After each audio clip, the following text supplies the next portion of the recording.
Hello there, everybody. Welcome back to Predictions and Speculation here on Star Wars Lads. This is for episode 4 of Ahsoka, and we are going to give you guys all of our theories on what we think could happen in next week's episode. If you haven't checked out our review of episode 3, we do have a review up, as well as we did a 2-hour live stream where we took all of your guys' Q&A questions and answered them and gave you our thoughts. Join us every single Tuesday at around 7 p.m. Pacific. That's when we will be launching our live stream. So you can join us and ask us any questions, make your comments, whatever you'd like about Ahsoka. Make sure you're liking the video, commenting below, letting us know your predictions and theories, and also subscribe to the channel. We're almost to 2,000 subscribers. It's a big benchmark. We will be doing a video and a giveaway when we hit that point. So help us out, help us get there, help us reach our goal. All right, let's get into the predictions themselves. So we usually do this in a variety of different ways, mostly based on characters. So we're going to follow up kind of what we did last week and continue with the theme of character. First, looking at our heroes, Ahsoka, Sabine, Hera. What do you think, Sanak, will happen next episode with these characters? This episode, we got a lot of emphasis on the Ahsoka-Sabine relationship, namely the parts of Ahsoka trying to help Sabine connect to the Force. I know you had some strong thoughts on that in the live stream we did. If you want to give your thoughts here on, do you think Sabine is Force sensitive, and where do you see that relationship heading in episode 4? Well, specifically, I mean, Star Wars in animation, in film especially, and I would say, frankly, most of the live action series, the perspective is to, focus on the heroes, what's unique about them, what makes them stand out, and, develop really cool new concepts for them more so than the villains. I think an interesting way of looking at the dark side and the light side is almost always progressing versus the dark side is always trying to like claw back the past, keep control, keep things the way they are, make things in their own image. So when we look at the heroes here and specifically like the Rebels heroes, Filoni did so many cool things with all of them. For a character like Sabine, this is where you can bring a little bit more of the newness, the more spiritual look at the Force and all that. And one thing I mentioned on the live stream is that I have a very specific theory, and the one that I wanted to share with them was that everyone is like maybe looking at Sabine as like, oh, she's going to use the Force and do all these things. But what if she's just more of like a Chirrut, right? Where she says, I'm one with the Force with me. She channels it, her oneness, I guess, keeps herself calm and focused, and the Force enables her to do these incredible things, right? That's what I said on the live stream. What I think more specifically of her, and where I think some of these new concepts that Filoni is going to bring to his new characters, is that he's going to turn Sabine essentially into a Star Wars version of like a Harry Potter squib. I'm not saying she's got like a lineage of like wizardry and like Force users, I guess, in this place and heritage. I don't think we should connect her to like Tar Vizsla and like a big group of Mandalorians who had the Force, especially after Hu Yang said they're such a rare feat, even amongst such a capable warrior species. But I think we're gonna have to look at her as maybe a character who, yeah, really makes us understand a lot more of the midichlorians ever since we've essentially abandoned them and after episode 1, after George Lucas introduced them, but also tie in with a lot more of the spiritual side of Star Wars. And how I see that happening is that she's a character with through Ahsoka who has grown up with the prequel Jedi dogma, technology, and all that. She's looking at her and seeing something very unique about her, and then maybe she took like her to a side and took like a little bit of a blood count thing, like the same way that Qui-Gon did with Anakin. And I think her number is on like based on records from like Hu Yang or her own knowledge of the Jedi Temple and other Jedi. Her midichlorian count is like on the bubble. Like she knows some people who have been able to wield the Force, not incredibly so, but maybe they only have like 2,000 midichlorians or something, right? I think she's a character that has midichlorian counts, in which every species and being in the Force in the Star Wars galaxy has, but I don't think she has enough of it. I think maybe she's like, the technology side of it says that she maybe has a chance. The scientific side, the more spiritual side, the stuff that a lot of the Rebels crew is more tied into what Filoni discussed. Maybe Ahsoka, maybe Sabine are trying to showcase that like if you have enough of the midichlorians and you have enough of the willpower and connection to the force, or truly believe in it, you can maybe do like one act of something incredible. So maybe she does finally be able to do like a force push or something, or her reflexes are turned to 11 or something like that. And it's going to be like a bridge of looking at the science, looking at the force, and kind of threading that needle. Like, yeah, she's force sensitive in the loosest terms. She can do something incredible, but it's not on demand. It took so much out of her to be pushed to a wall to basically do this. And then yes, Sabine maybe like force pushes Shin or something during that fight that we've seen from the trailers in this next episode, and that's how maybe she connects to the Force, and maybe when they're wherever they are after the hyperspace jump, Ahsoka and Sabine and eventually Ezra try to maybe help her out there, and then realize maybe she's just one of those types of people who you know when the Force wills it to happen with her and is going to channel through her, it'll happen, but she's not going to be able to access it. She's not someone who has that talent despite her dedication, despite her training. So I think that's my biggest thing for her. I think ultimately she doesn't. I don't think Filoni would go for something so very overtly Legends esque, but he can take that same question mark, that same possibility, and turn it into something new and bridge it with the old. And I think that's the biggest thing I want to say for Sabine here. For plot reasons, I want to say we're on the fight here in the forest. They get confronted. Marrok fights against Ahsoka. I think Marrok is just mercy killed, essentially. I think he maybe finally asks, like, even if there is someone behind the mask, like a lot of people have been saying in our predictions, just don't. I just don't see that. I just think he's just someone who is a representative of the Inquisitors and how they've fallen out of favor. And I hope to learn if Palpatine or Vader concretely cut them off at some point and like left them to die.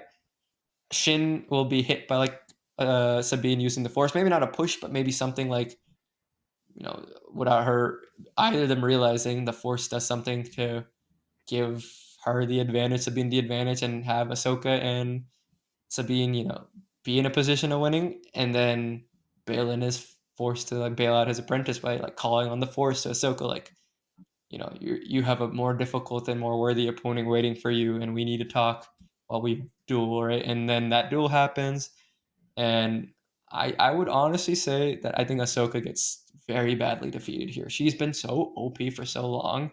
I want to see Baylan with the intensity that he's captured, beat her. And since we're at the edge of a cliff, maybe just have her pushed off, force pushed off as like her, and then she's drowning, and we can get some like flashbacks and her in like a coma or something. Because I just don't see the villains like defeating her and then leaving her there. They're probably going to take her and use her for something, but or they're just gonna get rid of her, which to me just seems when the duel push her off. I want to say that shot that we've seen in the trailers of Hera and talking to presumably Jason and the other cruisers jumping in. Maybe it's them finally doing is more Rebels esque, more Rogue One esque, and just doing it because we have to do it. We have to support our friends, especially when things are going on, especially after they hear maybe a communication from Hu Yang or something. But I think they'll be too late, and I think that might be the end of Hera's story for the most part in this show, which is very sad because I've really loved that performance. But I think we're about to like cull some of our supporting characters and putting some new ones in and make that jump. And that one shot that we've seen of Thrawn kind of looking at something, I think that's the final shot of the episode, and we're going to see him be like amazed to see that hyperspace ring, the Purgle attached to it or something.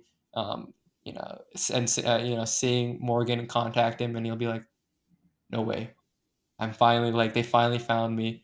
Obviously, if he wanted to be found, that's a different question. But I think he'd be positively shocked to see them finally appear in this different galaxy that he's been banished in, as they're saying. Hmm. That was a lot of bold predictions. I mean, I'm in two different camps about Sabine. I really am. I can see both sides. I don't really lean one way or the other. I think there's an overemphasis on the idea of her being able to connect to the Force without any potential, um, without her having actually any Force ability. Like, I do think there's going to be some type of thing that connects her. I don't want it to be a superpower, again, to reiterate what I said in the review. as long as it doesn't make her some ultra powerful now new crazy top tier god level character in Star Wars, I'd be okay with it. I'd be okay with her using force telekinesis one time to push somebody out of anger. I'd be okay with her just learning how to enhance her abilities with the force that she already has, or finding peace and balance and centering herself in order to take that step into becoming a better warrior. We do have that scene with her and Ahsoka training, and then she starts to get frustrated. And Ahsoka says that you can't find peace in anger, you can't find balance. That I think will play in. I mean, I still have the prediction about Ezra being obviously somebody very different than we last saw him. I think that is going to be very jarring for Sabine. Maybe once she figures out how she can finally be at peace with her own abilities, Ezra comes into the play and mixes things up, changes maybe a couple of ways of looking at it. Not that Sabine could fall to the dark side, not that Ezra's necessarily on the dark side, but I think there's going to be something there that could maybe blur the lines for Sabine on what her destiny really is. I think there's always, when we talk about another galaxy, there's always the possibility of doing some really strange things with the force. The one time we've really seen a concrete villain from another galaxy was the Yuzan Vong, and a lot of their abilities and a lot of things that made them all had to do with their ability connections to the force, or lack thereof, or ways they manipulate it or block it, use their kind of living technology and all that type of stuff. There could possibly be some crazy, like, this would be nuts, and I don't know if it could happen, but what if Sabine goes to this other galaxy, and almost in a way like Superman comes to our galaxy with the red sun, she's a bit more powerful in another galaxy, or maybe Ezra has found some artificial ways to make her more powerful, enhance her. The Force is a part of the Chiss hierarchy with the Chiss Skywalkers, but yet the Chiss girls who have the Force precognitive abilities start to phase out of it when they're about 12. When they hit puberty, they lose their ability to connect to the Force. That's an interesting plot point of the books that Zahn continues to play with, especially with his older caretaker character, who is constantly recalling her uselessness now when she used to be one of the most important part of the Chiss fleet. What if Thrawn or some the Grisks or the Chiss have found a way to enhance the Force in different beings? And that would be a very like crazy sci-fi legends type of concept, but it seems like we could go that route. I don't think Dave Filoni will go with just breaking the lore altogether, right? But when you go to another galaxy, there really aren't rules. But I do think Sabine is gonna eventually toe that line. I don't think we'll just have that kind of plot point that we've already seen in Star Wars Rebels Season 3, with her trying to grapple with training as a Jedi with a lightsaber, but knowing that she's not good enough. I don't know if we'll repeat that story beat. Even though most people who are watching the show haven't seen Rebels, I still think that is something she's already conquered, already overcome. And so when we get to this point, she feels it's like she feels a calling that's there, but maybe we haven't seen yet. And I do think in some way, shape, or form we're going to see that play out at some point. I do think for sure we get the Ahsoka scene versus Baylan, and I'll go into Baylan in the villain section, I guess, a bit more. But Ahsoka, I would love to see her lose, like you're talking about. I think we haven't yet seen her do anything really wrong, besides, I guess, personal relationships with maybe a Sabine.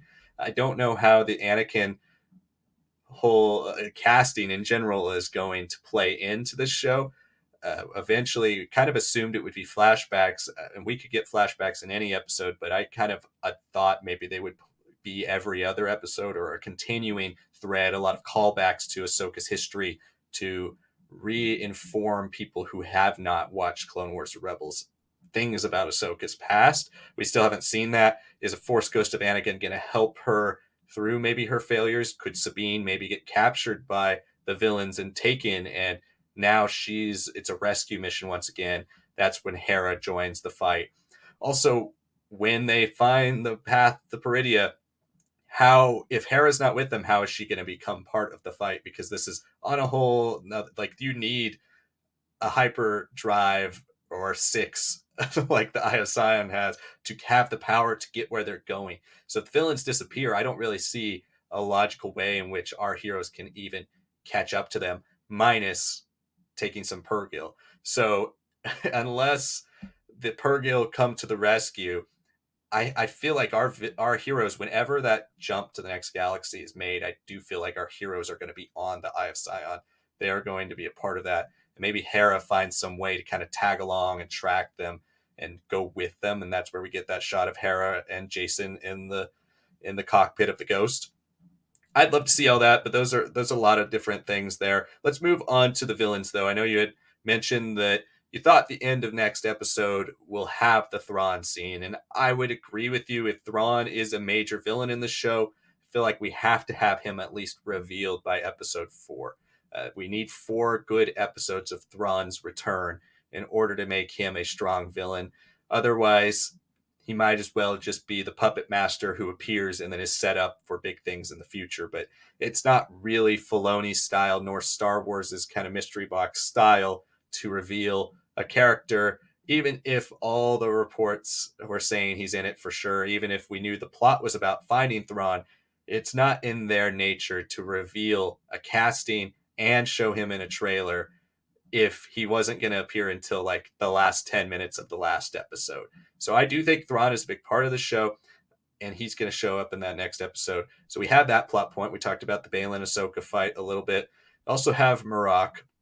So to kind of give me a bit of the direction you think all of these villain characters are steering in next episode. This is gonna be the episode for sure that Baylan and Shin just get their massive, like, strong steps of towards like full character realizations. Because they've been kind of skating on the image of cool so far, right? We've got Baylan with more of his stoicism, very rigid fighting style, and then some of like empathy towards Ahsoka, kind of like I don't there's so few Jedi left, right? It would be a shame.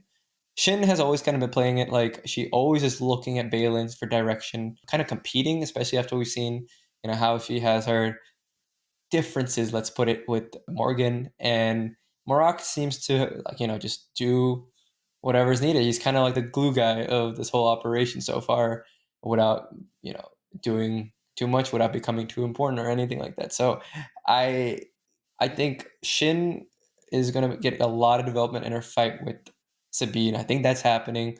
I think it's a similar result to The Force Awakens, where the duel is kind of ended, and before like Rey can do something to Kylo, if that's a final word or something, the Starkiller Brace splits him apart. I don't think we'll see something like that necessarily, but I think we can see like the enemy ships kind of come and give her a getaway, get her back onto the ship, onto the Eye of Sion for the next steps, because every preparation is like ready. I don't know if we'll see her like her backstory or anything be revealed here, but I can maybe see losing to Sabine, even if it's not entirely of her control, could have like a very negative consequence with her relationship with Baylan. I can definitely see that, especially since he appears like he'll be in the position to handle business with Ahsoka, and I think we'll get a lot of maybe his own flashback there during that fight. I think we'll get a little bit more of his reasons for doing what he's doing, what it means for him to be not a Jedi, but something more akin to like a Legends Jedi, Dark Jedi. What is his reasons and what does he want to do? I think those will become a lot clearer.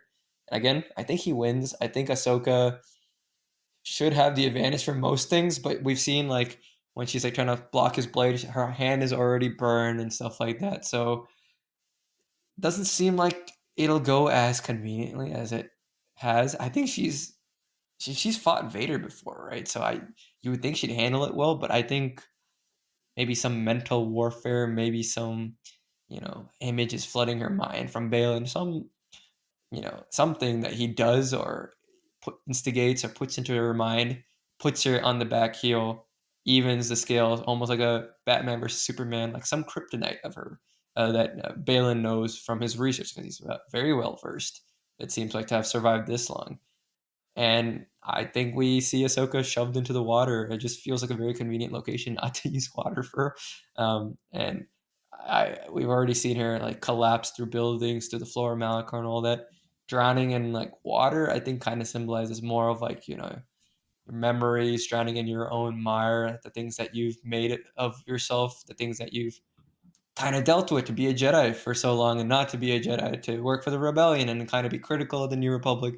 A lot of the paradoxes, a lot of the struggles that she's had, the things that are stopped her from being the Clone Wars Ahsoka will come to fruition in her like coma and her as she drowns essentially. And I would love if Ahsoka is saved by Anakin or something, and she's then able to get onto the Eye of Sion, and Baylan is unaware of this, obviously, because he's already on the ship, having left her for dead or something. I'm not really sure if she's actually going to be on the Eye of Sion immediately. I just don't see the villains like kind of taking her unless they feel like they can turn her, or she's well on her way of being turned to the dark side. So I think she's left for dead, but she has to obviously be in the second half of the story. Again, for Marrok, I don't think he's anyone special. If he has to die here in his fight against Ahsoka, then I think it should be like that is the end of everything to do with Inquisitors. Maybe she gives them a mercy killing or whatever it may be. But the villains, without much plot for them right now, I can only really base it off of things that the heroes are, you know, actively working towards, and just some of the dynamics that have been kind of showing off in the last two episodes. That's fair. I think for me, I'll start with Baylan. I think this is as you mentioned, the character moment for Baylan. He has been the one most shrouded in mystery. Episode 1 of the show gives us a bit of a backstory for him in the sense that he was a Jedi who went missing during the Clone Wars, as so many Jedi did, I think is what Hu Yang says. We don't know what happened to him. I think he's going to have a monologue here with Ahsoka. He's going to tell her who he is. He's going to tell her about his past. And even if he is Sabaoth in nature, even if he's not a clone, this is the episode we'll start to see those cracks in his facade form. Sabaoth is very, very, very straight faced and tight lipped in the first book of the Thrawn trilogy. It's towards the end of that book that you start to realize, okay, this guy, there's more to him. He's a little crazy. He's a little aggressive. He's not a Jedi master in every sense of the word, in terms of his compassion or empathy. So Baylan here has been very reserved. He's held back. He's been the one allowing his rabid dog Shin to go on all the missions. He stayed around and stood around and talked. When he fights, it's very cerebral but also kind of robotic. It's easy for him. He doesn't break a sweat against the New Republic guards, where Shin is fast and moves, and she's grabbing people with the Force and slicing people at the same time. She's all out attack. He's very calculated. And I think that's what we're going to see in this fight here. Ahsoka probably is kind of rusty too. She hasn't really fought anybody of note. The last person really of note we know she's fought is Vader, whom she lost to. And that was about 9 to 12 years ago when this show starts. About 12 years ago. So it's been a while, for at least in what we know of Ahsoka, since she's fought anyone who might have the skill of Baylan. I know Hu Yang says in the first episode that they could be quite formidable to her if she didn't have backup or an apprentice like Sabine. I love the idea of Baylan manipulating her mentally. We are obviously have a lot of lines in these first 3 episodes about her regrets with Anakin, things she never really finished, and she doesn't ever get to see him again once she leaves him in season 7 of the Clone Wars until he's Darth Vader. And there are a lot of things she wishes she could change, that she never really got the chance to discuss or experience. So maybe with a Jedi on her level, older than her, wiser than her, aged, maybe there's some type of way he can manipulate her and her emotion and connection to Anakin. Maybe this is the episode we can really see Ahsoka start to show her cracks in her emotional facade, because we know she's a very emotional Jedi. Even if she puts up these walls, they're going to fall down at some point, because she has that background with Anakin, that connection and that compassion for people. She really cares. She can't let people go. We're going to see I think parts of that play into the fight with Baylan. We already know his kind of egging on line is going to be Anakin spoke very highly of you. I cannot wait to see what that conversation is like. I think Shin here, I don't know if we get too much more character with her, but I think we start to at least get her to talk a bit more and start to see some of the sides of her breakthrough during her fights or during her maybe conversations with Baylan. I'd love the next episode to be like 50% Baylan scenes. Every second he's on screen, he steals the show. I can't wait to see him get his time to shine in this episode. As for Morgan, I don't think Morgan's going to do much. I think she's going to still stay on the bridge mostly and get the Eye of Sion ready to go. And then with Marrok, here's where, again, like Sabine, I can see it either way.